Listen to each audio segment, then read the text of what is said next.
ಹಾಗೂ ರಾಜ್ಯದ ನಡುವೆ ಬರ ಪಾಲಿಟಿಕ್ಸ್. ಇದಕ್ಕೆ ಸಂಬಂಧಪಟ್ಟಂತೆ ಬ್ರೇಕಿಂಗ್ ಬರ್ತಾ ಇದೆ, ನೋಡ್ಕೊಂಡ್ ಬರೋಣ.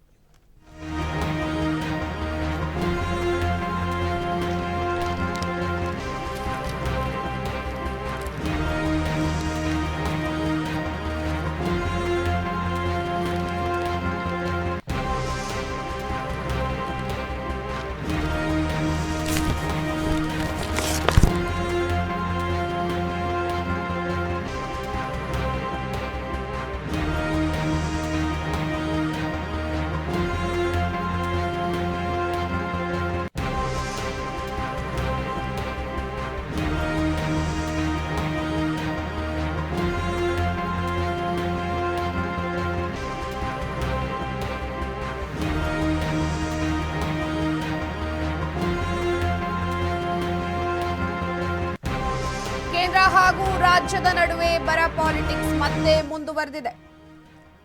ಕಾಂಗ್ರೆಸ್ ಬಿಜೆಪಿ ನಡುವೆ ಬರ ಪರಿಹಾರ ಬಡಿದಾಟ ಮತ್ತೆ ಶುರುವಾಗಿದೆ. ಕೇಂದ್ರ ಬರ ಪರಿಹಾರ ಬಿಡುಗಡೆಗೆ ವ್ಯಾಪಕ ವಿರೋಧವನ್ನ ವ್ಯಕ್ತಪಡಿಸ್ತಾ ಇದೆ.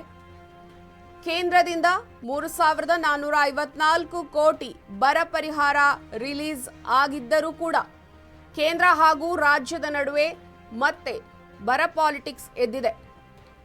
ಕೇಳಿದ್ದು 18,172 ಕೋಟಿ, ಕೊಟ್ಟಿದ್ದು 3,454 ಕೋಟಿ.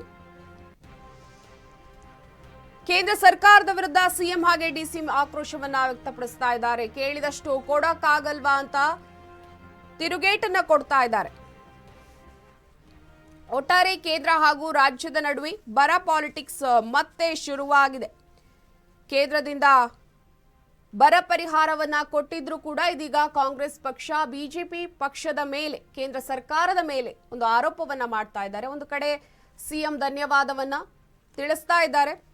ಕೋರ್ಟ್ ಸೂಚನೆಯ ಮೇರೆಗೆ, ಸುಪ್ರೀಂ ಕೋರ್ಟ್ ಸೂಚನೆಯ ಮೇರೆಗೆ ಕೇಂದ್ರ ಸರ್ಕಾರ ಬರ ಪರಿಹಾರವನ್ನ ಕೊಟ್ಟಿದ್ರು ಕೂಡ ಸಮಾಧಾನ ಇಲ್ಲ, ನಾವು ಕೇಳಿದಷ್ಟು ಬರ ಪರಿಹಾರವನ್ನ ಬಿಡುಗಡೆ ಮಾಡಿಲ್ಲ ಅನ್ನುವಂತಹ ಆರೋಪವನ್ನ ಇದೀಗ ಕೈ ನಾಯಕರು, ಕೈ ಪಕ್ಷದವರು ಕೇಂದ್ರ ಸರ್ಕಾರದ ವಿರುದ್ಧ ಹರಿಹಾಯ್ತಾ ಇರುವಂತಹದ್ದು. ಕಾಂಗ್ರೆಸ್ ಬಿಜೆಪಿ ನಡುವೆ ಬರ ಪರಿಹಾರದ ಬಡಿದಾಟ ಜೋರಾಗಿ ನಡೀತಾ ಇದೆ. ಭೀಕರ ಬರಗಾಲದಿಂದ ಕಂಗಾಲಾಗಿದ್ದಂತಹ ರಾಜ್ಯದ ಕೋರಿಕೆಗೆ ಸ್ಪಂದಿಸದ ಕೇಂದ್ರ ಸರ್ಕಾರಕ್ಕೆ ದೊಡ್ಡ ಮಟ್ಟದಲ್ಲಿ ಚಾಟಿಯನ್ನ ಬೀಸ್ತಾ ಇರುವಂತದ್ದು.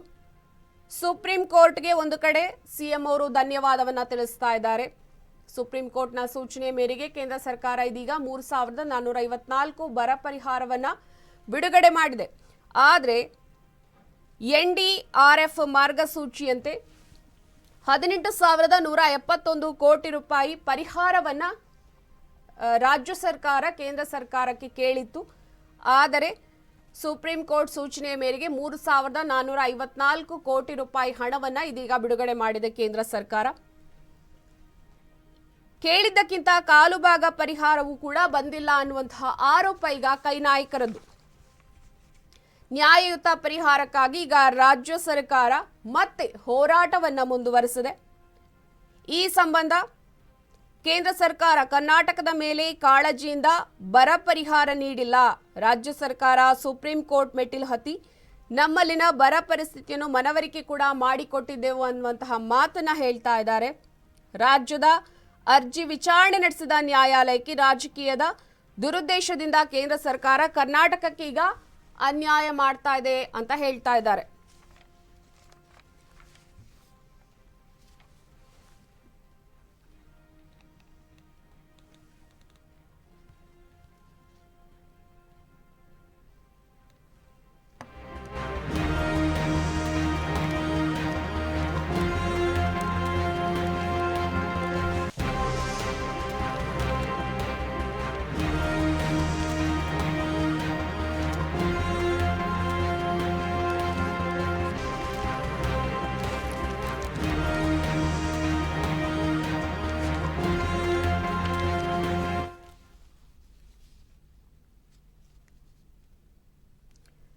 ಇದೀಗ ಬ್ರೇಕ್ನ ನಂತರ ಮತ್ತಷ್ಟು ಅಪ್ಡೇಟ್.